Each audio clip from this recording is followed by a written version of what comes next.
Good evening. Welcome to South Asia Newsline. I'm Lipakshi Khurana. Here are the top stories we're tracking for you on Tuesday, the 21st of May.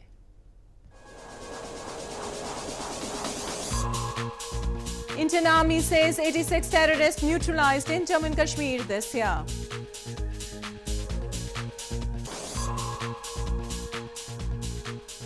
Islamabad High Court issues notice to NAB over Nawaz Sharif's bail plea.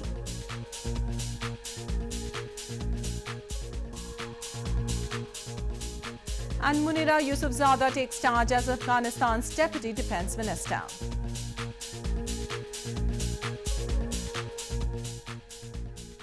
And now for all the details. The Indian Army on Monday said that at least 86 terrorists were neutralized in India's northern Jammu and Kashmir province by security forces this year.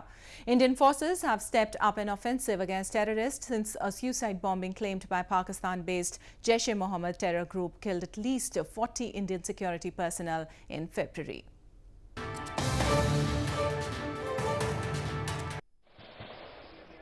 At least 86 terrorists were neutralized in India's northern Jammu and Kashmir province by security forces, the Indian Army said on Monday.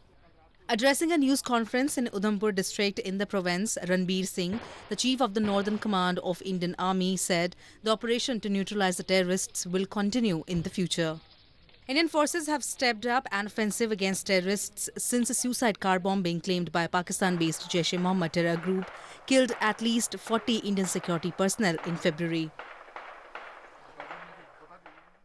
We have been able to neutralize 86 terrorists so far, and our operations for neutralizing more of them continue in the same manner. There are nearly over 20 of them we have been able to apprehend. India has long accused neighbouring Pakistan of arming terrorists and helping them infiltrate across the border to mount attacks on Indian soil. Pakistan, however, denies the allegations. In news from Pakistan, the Islamabad High Court on Tuesday issued a notice to the National Accountability Bureau and sought its reply over former Prime Minister Nawaz Sharif's plea seeking bail on medical grounds in the Al Jazeera corruption case. The court is scheduled to hear the case after 2 weeks.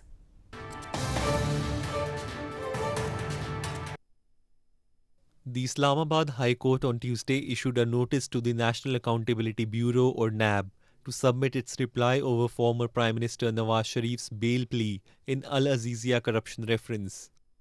Nawaz Sharif had moved the High Court on Monday seeking suspension of his sentence in the corruption case on medical grounds.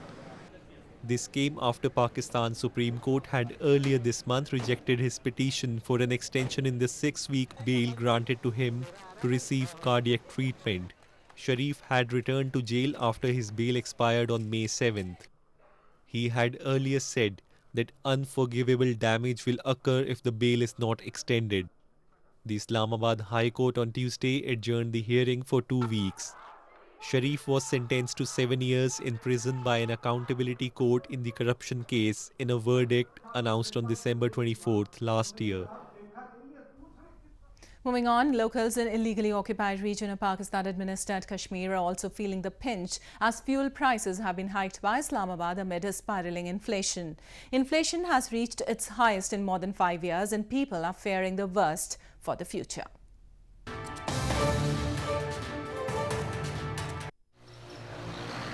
Residents across the illegally occupied territory of Pakistan-administered Kashmir are also feeling the pinch of surging fuel prices amid spiraling inflation and fear the worst for the future.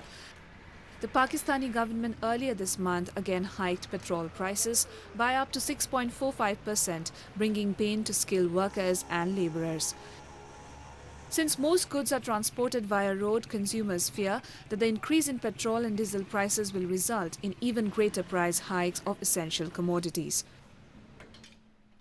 जो 1000 रुपए का डालता था अभी 200 रुपए का डाल रहा है, जो 200 का डालता था अभी 50 रुपए का डाल रहा है, तो ये पोजीशन बनी हुई है। हर तरफ चीखों पुकार है और बस मौजूदा गवर्नमेंट को बददुआएं दे रहे हैं और इसकी तबाही और बर्बादी का सामान पैदा कर रहे हैं, जिन्होंने क्योंकि गरीब का जीना ही ख़त्म कर दिया है।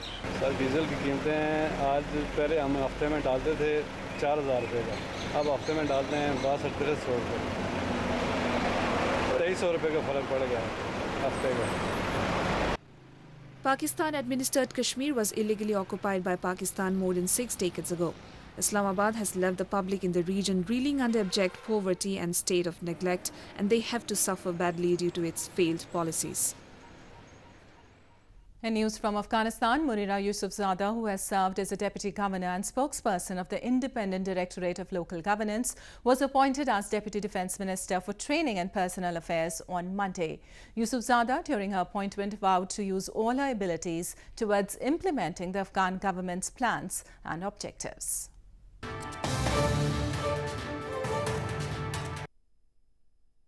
Former Deputy Governor of Afghan capital Kabul and spokesperson of the Independent Directorate of Local Governance, Munira Yusufzada, on Monday officially took the charge as Afghanistan's Deputy Minister of Defence for Training and Personnel Affairs. Yusufzada was appointed to the position in a special ceremony in Kabul in the presence of high-ranking government officials and a representative of the US Embassy in Kabul. Yusufzada during the ceremony vowed to use all her abilities towards implementing the government's plans and objectives. متعهد هستم که برنامه کاری خویش را با استفاده از تجارب و تخصص همه همکارانم در جهت تحقق اهداف والای دولت جمهوری اسلامی افغانستان و پیروزی سربازان غیور کشورمان در برابر تروریستان و پیروزی مردم عزیزمان در برابر پدیده شوم فساد و قانونگریزی تدوین و تطبیق خواهم نمود. Acting Defence Minister Asadullah Khalid asked the newly appointed Deputy Defence Minister to be like a kind mother to an orphan kid, a sister for a soldier, and an energetic professional during her tenure. Khalid also pledged that more youths will be provided the opportunity to serve in the leadership of Ministry of Defence. Moving on to news from Nepal, Rashtriya Janata Party Nepal on Monday once again raised the demand to unveil the report by Party-Nepal's Unrest Probe Committee submitted in 2017. The probe committee had investigated incidents of violence at the time of Madhe's agitation.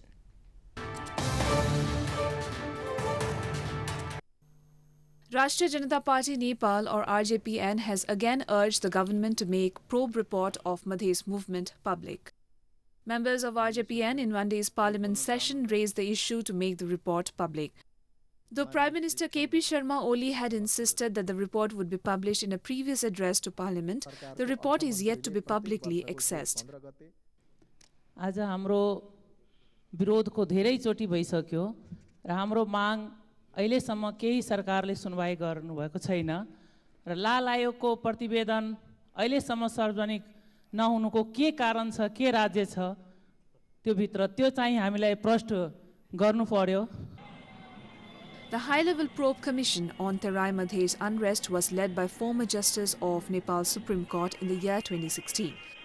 The probe committee was formed to investigate over the incidents of killings, violence and arson at the time of Madhe's agitation.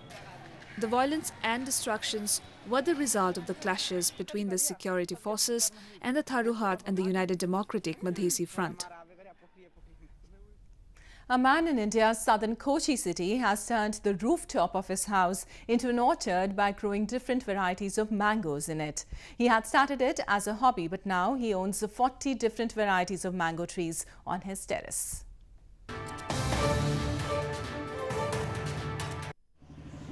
A man in Kochi city of India's southern Kerala province has turned the rooftop of his house into an orchard by growing different varieties of mangoes on it. Putan Parambil Joseph Francis had initially grafted a single mango tree for experimentation on his terrace. After seeing it growing, he planted other different varieties of mangoes on it. Francis, a refrigeration technician by profession, had started it as a hobby. But now he has 40 different varieties of mango trees on his rooftop, which he says are sweeter than the ones available in the market. variety മാവുകളുണ്ട്. അതിൽ പേരില്ലാത്ത വെറൈറ്റിയുടെ ധാരാളമുണ്ട്. എന്നാലും നമ്മുടെ നാട്ടുമാവും തമിഴ്നാട്, കർണാടക, ആന്ധ്ര ധാരാളത്തിലുള്ള മാവുകൾ ധാരാളമുണ്ട്. Mango, popularly known as the king of fruits, is grown in different parts of the country. The arrival of the fruit from southern and western parts of the country hits the markets mainly in the month of April, while harvest in the northern India starts from May end and runs till mid-July. A couple in India's southern Chennai city has opened a cafe to offer a fun time to board game enthusiasts. The Meter Point in the city has a relaxed atmosphere which provides visitors an amazing collection of around 250 board games.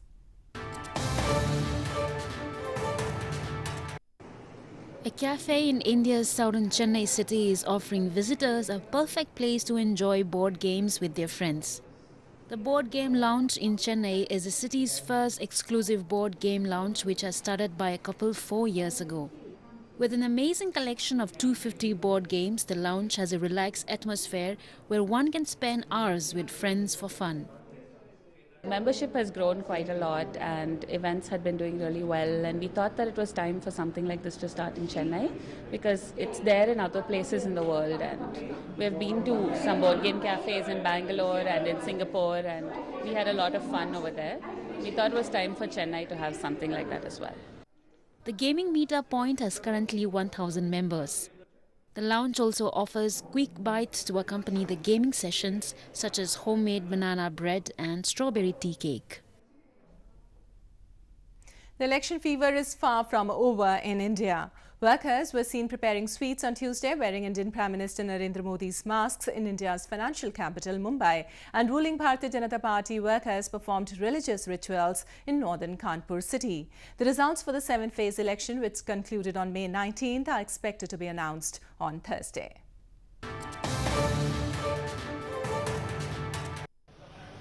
As the voting for the 7th-phase general election concluded on Sunday and the results are yet to be announced, the election fever is far from over in the country. Workers at a sweet shop in India's financial capital Mumbai are working relentlessly to complete a huge order for India's election result day, wearing masks with the face of Prime Minister Narendra Modi. The sweet makers have got an order for nearly 3,300 pounds of sweets from a leader of Prime Minister Modi's Bharatiya Janata Party or BJP, which was later increased to over 4,400 pounds after the exit polls. These people, they are from Bengal and they say that no, we want change. We want change in our government over there, so we'll make masks with Modi mask. We'll make laddus with Modi mask. So they have got this mask from their village. Meanwhile, in Kanpur city of India's northern Uttar Pradesh province, some workers of the BJP performed religious rituals and prayed for Modi's return and hoped for a complete majority for their party in the parliament. Bharatiya Janata party के साथ साथ पूरे देश में उत्साह है, जैसा कि एग्जिट पोल सब बता रहे हैं कि मोदी जी की सरकार बनने जा रही है, लेकिन हम लोग ये हवन इसलिए कर रहे हैं कि पूर्ण बहुमत की सरकार माननीय मोदी जी की बने, ताकि पिछले 5 सालों में उन्होंने जैसे कार्य किए हैं, बगैर किसी दबाव के, बगैर किसी उसके, उन्होंने अपने मन से जो उन्होंने इच्छा करी वो उन्होंने एक्शन उठाया है. Most exit polls have predicted that Indian Prime Minister Narendra Modi's ruling alliance is likely to win a clear majority in the parliament after the Mehmet general election that ended on Sunday. Well, that's the way it was in South Asia this evening. Before we conclude, the top stories once again. Indian Army says 86 terrorists neutralized in Jammu and Kashmir this year.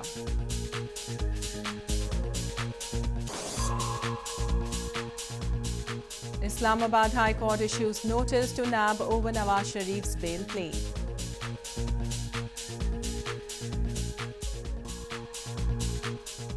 And Munira Yusufzada takes charge as Afghanistan's Deputy Defence Minister.